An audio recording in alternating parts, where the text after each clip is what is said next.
What's up, everybody? My name is Dandy, and we're back at Tutorial Island again to talk about a bunch of really cool stuff and teach you yet another mod. This one is about getting started with power, which we'll do over there. Let's get into it. Man, we've added a lot of stuff to Tutorial Island since we began. Last time we were down there talking about hostile neural networks, and not long ago we were talking about spawners. Don't mind that, that's a work in progress for later with a llama on top of it. But this time, I'm actually answering my first request for a video. I talk a lot about needing power for the machines that we use, but here I'm going to talk about some of the beginning power structures that you can look forward to. I'm not going to talk about power storage because that comes a little later and is kind of mod dependent. So let's talk about the machines that you're actually going to use to get the power into your starting machines. That's into some of your earlier, you know, the stuff that you need to crush ore or do other things to get deeper into your mods. First, I'm going to talk about two different types of power and then one way to transfer power. The two types of power are thermal series dynamos, which are very reliable and relatively inexpensive, and then generator galore's variety generators. There's a lot of those. So to start off with the dynamos. Stirling dynamos are very easy to recognize. Most of them look the same. They have some kind of stylized base and then this little red node sticking out of the top. So you'll know you're working with a dynamo if it's thermal series and if you have that. Now there's a lot of different dynamo types actually. If you come down here and type in the word dynamo, there we go. You'll see that there's about 8, it looks like. So 1, 2, 3, 4, 5, 6, so 7. There's an 8th one. Alright, so there's 8. And they all generate power using different methods. They generate, if you look here on the informatic, they generate redstone flux, or RF, if you're not familiar. And each of them requires a different type of input to create power. The 3 here that I've sampled are some of the more commonly used ones because the resources needed to power them are pretty common. So the first one is the Stirling dynamo. The Stirling dynamo is the most basic. It uses coal or any other burnable. You can see here, most things that work in a furnace work here too, to create energy. And as an example of that, over here, we have some coal. So let's just take some of it and throw it in there, and boom. You can see it starts pulsating to show that it's creating energy. These have lit up, and there's energy building up in the storage, its internal storage capacity. So if you take the coal out, obviously it'll burn the rest of this down, and when it's finished, it'll go dormant again. So that's how the Stirling dynamo works. To build them, not all that expensive actually. You need redstone flux coils, which I'll show you how to build those too. Those come out of gold and redstone. So you'll need 1 redstone flux coil, 2 iron ingots, an iron gear. You can look at how to build that relatively simply. Redstone dust and 2 stone. So let's go ahead and throw this bad boy together real quick. So I always like to preset the layout so it's nice and easy to remember because you never really remember them. You go over here into the tool area, you click on the one you want, you see it right there anyway. So now that I have this built, boom. Stirling dynamo. Nothing complex about it. The only aggravating thing is sometimes it can be a little annoying laying them down because they want to stick to the wall, or so, you know, getting them to face the direction you want can be a little aggravating. But that's the Stirling dynamo. Next up is the magmatic dynamo. You may be able to guess what this does. It dissipates fluid into nothingness to create energy. The fluid in question, of course, being lava. You simply take a lava bucket, right click it, and boom. It deposits it can hold up to 4 lava buckets and will burn 100 micro buckets of lava at a time to start generating energy. Relatively efficiently too. You can see here at 200 micro bucket usage, it's going to approach almost the halfway point. So truly, you're only going to need 1 or 2 buckets to fill it up, or the internal capacity anyway. Obviously, if you're using the energy for something, it's going to start being lost over time. So how do you build it? Well, first, I want to show you the redstone flux coils I was talking about. Very simple. 1 piece of gold in the middle, redstone top and bottom corner, you have a redstone flux coil. Those are nice and easy to build, and you require them for most of these. As you can see, the recipe for the magmatic dynamo is very similar to the Stirling dynamo. 2 iron ingots, your redstone flux coil, but then you get into Invar. You need an Invar gear, 2 Invar ingots, and the 1 redstone at the bottom. So if we go and take that, and actually if you check this out, go to magmatic dynamo, hit the move items, it'll automatically slot it up into the crafting table for you. So a convenient way to do things if you're working from the recipes over on the the little hotbar area. But there's your magmatic dynamo. Nice and simple. Another one you can go and slap down. And if you want to place it on top of another one, you have to shift click. Otherwise, you access the UI. So 2 down, 1 to go. The last one's kind of a fun one. Obviously, like I said, there's a variety. Compression, numismatic, lapidary, just disenchantment. Like, all of these can use things to make energy. But this is the gourmand dynamo. And those of you who are savvy linguists might recognize that gourmand is adjacent to gourmet. And there's actually already some power in here. But this generator likes to eat, and I have a variety of things you can feed it. I played around a little bit. Obviously, classic Minecraft recipes like cooked chicken will work. You can throw that in there, it will consume it and start creating energy out of the food. But you can also use mod food. Now, all the mods 9 has a variety of modded foods, but I learned that Croptopia seems to work pretty well. So if you want to take a delicious bowl of chicken noodle soup and throw it in there, when it finishes processing the chicken, it will consume the chicken noodle soup as well and transfer that into energy. So really good, because you can use crops, or if you have a really efficient farm setup, you can use all that extra food you have to create energy. Alright, you can see that it's actually consumed the soup now, so it's pretty efficient, and again, it uses food. You can generate a lot of that relatively early in the game. But how do you make it? Very similar to the others. The recipe almost doesn't change besides the actual contents of the recipe. The shape is pretty similar. So you'll have your flux coil, copper gear, 2 iron ingots, 2 tin ingots, so relatively cheap for that, and then redstone. So copper, iron, and tin, all nice and cheap. Head over here, click on the gourmand dynamo, where is it hiding at? Let's see. There it is, down here at the end. Hit the plus button, and boom, your gourmand dynamo is ready to be laid down in the world. Bonk. So again, very, very nice. Thermal Series has really good generators, and they're very efficient for using a variety of materials to create energy. If that's not your style, though, and you want something a little more familiar looking, we have the Generator Galore setup, which has quite a variety of them, which each obviously scale in efficiency. Starting at copper, you work your way up to iron, gold, diamond, and eventually you kind of split off of diamond into either emerald or obsidian. Now, emerald and obsidian are relatively same tick rate to diamond. Emerald actually has a better or a more efficient tick rate, but the obsidian generator can branch off further and be built into an ender generator, a magmatic generator, which you might understand from over there, will use magma to create energy, and a culinary generator. Again, pretty simple. I'm not going to go over the recipe for all of these because they're pretty repetitive, but I'll get you started. So the copper generator is basically this. It's not an expensive generator to get running other than the block of redstone. So you need a standard furnace, block of redstone, a pair of pants made out of copper, and you're rock ready. So we'll head over here and just get all of this up in there.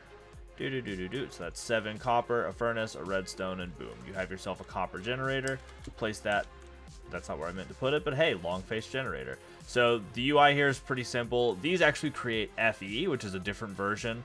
Those over there create RF. These take FE. Some mods are particular about what type of power they use, but for the most part, you don't have to worry about that. Power will transfer over pretty much anywhere. So yeah, then these just burn fuels like the other ones. So I think I actually have some copper still. You just throw some copper in, and you can see it cranks out the FE. The fuel time is actually really, really efficient even at the copper level for FE generation. So very, very nice generator to use. I mean, full 5,000 tank of FE just off of that. And again, if you're pumping out the energy, it'll just keep creating past that instead of buffering. And you can tell that it's running by the smoke particles and actually the fan moving on top too, as you can see there, as well as the red lit up face. So to continue moving forward with these, again, the recipes are really simple. You can see here the iron generator just uses the exact same setup, but you put the previous generation into the middle. So instead of a regular furnace, copper generator. Same exact thing. Move to gold, it's going to be the same. Iron generator, same recipe but with gold bars. Diamond, you guessed it, gold generator in the middle. Same recipe but with diamonds around the exterior. Obviously very expensive, but it generates very quickly. You can see that one's already full. If I take another one here and place it down, so let's go, boop. You have to shift click to do that. Bam, you throw 1 coal in there. It has a much bigger buffer, and we've already tripled the copper supply on the 1 piece of coal. because this one piece of coal generated the full 5,000 and then stopped. This one hasn't stopped yet, and we're up to 50,000, so we're at 10 times the capacity minimum off one piece of coal. So their efficiency really does help you run your resources further. From diamond, you can branch up to emerald, which has, you know, you can see here by hovering over the finished product. Well, I guess you can't see it there, but let's go to gold. 80 FE per tick. And I guess it says so in here too. This will generate 160 FE per tick, and then this is the split point. So emerald is 300 FE per tick, almost double what you get from diamond, but it's kind of the end of the line for this branch, because this is where the tree branches out. Obsidian only goes up to 200 FE per tick, much less, but then you can build obsidian into an ender generator. Ender generator is doing 300 FE per tick, so, you know, similar to the emerald one. But then you can go over to magmatic generator if you have a lot of magma at your disposal to use to create energy. These are 150 FE a tick. Or all the way to the culinary generator. Only 10 FE per tick, not very efficient when it comes to actually creating energy, not nearly as efficient as some of the formers, but it does have the added benefit of using food. So I'm going to show you how to build this one specifically, because most of these are pretty similar. To get from the magmatic one, it's literally just gold, a lava bucket, and the obsidian generator. But the culinary generator is a little different. So you're going to need at least a gold generator, so it's not all the way to the branch point here of obsidian. And then you need 4 apples. There's a couple different foods that'll work, but I'm just using the simpler examples. A cake, and an egg on either side, and then the normal redstone block. So if we go over here and slap all of this beautiful nonsense into the crafting table, you will see a very gourmet generator. So, and like other generators, long face, like other generators that use food, you just slap some food up in there and it'll start burning it to create energy. So, and obviously the type of food actually does affect the amount of energy, because it said baseline 10 FE per tick, or no, 50 FE per tick. It's the magmatic, it's little. Man, I guess I just misread. Either way, super great generator. Really good if you have a bunch of random variety food you can toss in. I mean, if you're an efficient farmer and you have a ton of extra potatoes or carrots, easy way to power some of your machines without having to worry about the hassle of hitting the coal mines or any variety of other things. So, lots of different ways to generate power, but how do you get it out of these units? You know, you want to use them in machines, not just sitting in your generators. Well, that's where one of my favorite mods for transferring power comes in, the energy conduit. Energy conduits are relatively inexpensive. They can be a little costly, but they're very, very simple, and one of my favorite ways to transfer energy. When I get to the point of making energy for machines, I usually splurge and jump to energy conduits. So let's talk about how to make them. The first thing you're going to need to know is that you just need 2 things. Conductive alloy, which is a little complicated to make. This does require a metallurgic chamber. I can get into that in another video if you want, but that's kind of its own mod. And then conduit binders. Conduit binders are actually really cheap. You just need conduit binder composite, and that's made out of all the materials that you see here. So I'll go ahead and, you know, make a little bit. So you just need 4 gravel, 2 clay balls, actually 5 gravel, sorry, 2 clay balls, 2 sand, and boom, that's how you make a conduit binder. So just spread them out like this, make a big X out of the gravel, sand on the sides, clay on the top and bottom, 8 conduit binders, and then you chuck them in a furnace with some coal, and you'll see that it's going to start working on it. Obviously, I've already pre-made a bunch here, though. The recipe for conduit binders, also very simple, or for the actual conduits, you take conduit binders and put them on the top and bottom, and then put your conductive alloy right there in the middle. And then when we go here and plug it over, you'll see you also get about 8, I think, per. So it's relatively efficient to create these, and they're very, very, very useful. For the sake of showing this off, I have some redstone flux batteries. These are kind of deep into another mod. If you want me to talk about how to make batteries or ways to store excess energy when you're not using your machines, I can do that. But for now, I'm just gonna get into it. So let's see. Let's just put. I guess we're just gonna stack 2 of these. So we'll do it right here at the end. Boom. So we have 2 of them. They're relatively easy to break. The pickaxe is the best, but you can do it by hand. And alright, now we connect them with the energy conduits. So, again, if you just right-click, you're just going to look at the UI. So if you hold down Shift and click, boom. Now you have them like this, but it's not going anywhere. Your energy is not being transferred. That's because you have to set up both this machine and the actual conduit itself. you can see these yellow squares all over this machine. If you go in and open up the configuration tab, you'll see all of the yellow squares, and then in arrows. Down arrow means input, up arrow means output. You don't have to toggle these, but that's good to know. It tells you what color represents energy coming in, what color represents energy going out. And then these are the different faces. So you can see that the faces are all kind of just red, but this one has these lines in it that indicate power. That means that this is the face you're looking at that's red, so this is top, bottom, left, right, and then the back. So if I click here, that makes that blue, and that means that it's ready to intake energy. Alright, you can see the green arrow, but it's not quite ready yet. You have to actually click on the end of the energy conduit here, so right click, hit extract, and boom. Now you can see power is rapidly draining and rapidly being filled into here.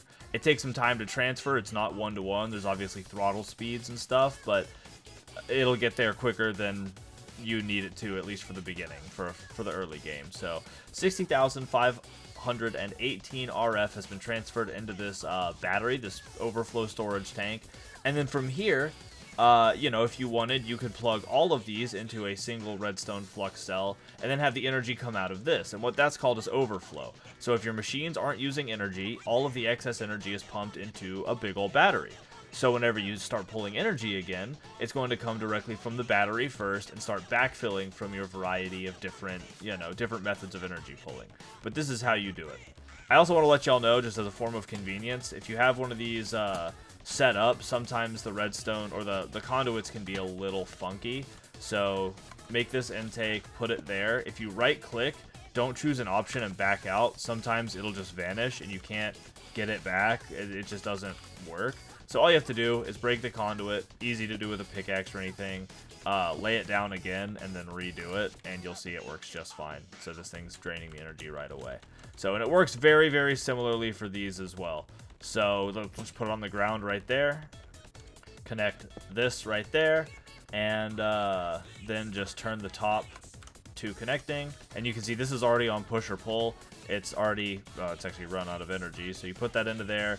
You can see it's not even burning. The energy is not even showing up in here. It's just being directly transferred into the redstone flux cell. And again, this kind of proves my point that the mods are very flexible about the energy type, because these technically generate FE, doesn't generate RF. But if you go down here, it's being converted into RF and stored here in the redstone flux cell. So you don't have to worry too much about nitpicking. This one's also automatically set this to push-pull.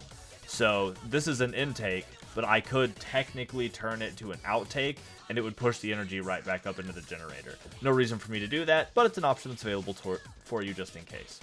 So either way, I know that was a lot, but those are two of the mods you can look forward to really start getting energy going for your base relatively easily. Generators Galore is actually one that I'm not super used to using, but has a ton of variety and a relatively cheap starting cost for you to start cranking energy out. But I've always been a fan of the dynamos as well, so it really is up to your choice. Sometimes aesthetics can make it, and the dynamos are really pretty to look at, but again, it really is up to what you want to do. Obviously, if you need me to go further in depth, I'm happy to do so and explain how later power generation works, or how to get those redstone flux cells built and installed in your base, or even how to run a power grid if you're concerned about getting power from these to a variety of different machines. But I'll have to do that in another video, and you'll just let me know in the comments if that's something you're interested in. Either way, thanks for hanging out through this whole thing. I hope this was helpful in getting your base online and getting your machines running. I've been Dandy, and I'll catch you in the next one. See ya!